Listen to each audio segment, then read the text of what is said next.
আপনি কি জানেন লিওনেল মেসি ফুটবল ইতিহাসের প্রথম অধিনায়ক যে কিনা ইসরায়েলের বিপক্ষে ম্যাচ বাতিল করে জরিমানা গুনছেন? না, আপনি এটা জানবেন কেন?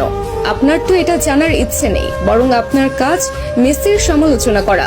একটা ছবি পেয়েছেন, অমনি মেসির সমালোচনা শুরু করেছেন। কারণে অকারণে মেসির পেছনে আপনি অকারণে পুরো ক্যারিয়ার জুড়ে লেগেছিলেন। তাহলে শুনুন, মেসি ফিলিস্তিনের মানুষের প্রতি কতটা মানবিকতা দেখিয়েছিলেন। সাল 2018 রাশিয়া বিশ্বকাপের আগে আর্জেন্টিনা মাঠে নামবে ইসরায়েলের বিপক্ষে। সবকিছু ঠিকঠাক। ঠিক সেই মুহূর্তে ফিলিস্তিনের তরফ থেকে জানানো হলো এই ম্যাচটা যেন আর্জেন্টিনা বাতিল করে।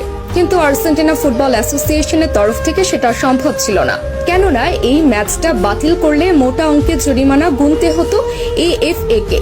আর অর্থনৈতিক দৈন্য দশায় ভোগা আর্জেন্টিনা ফুটবল অ্যাসোসিয়েশনের তরফ থেকে সেটা সম্ভব ছিল না। ঠিক সেই মুহূর্তে ফিলিস্তিনের মানুষ সরাসরি খোলা চিঠি ছুড়েন মেসির কাছে।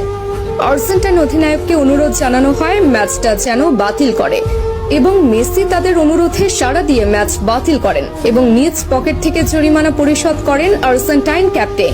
সঙ্গে সঙ্গে ইতিহাসের প্রথম ক্যাপ্টেন হিসেবে ম্যাচ বাতিল করে জরিমানার টাকা পরিশোধ করে অনন্য দৃষ্টান্ত রাখেন লিও।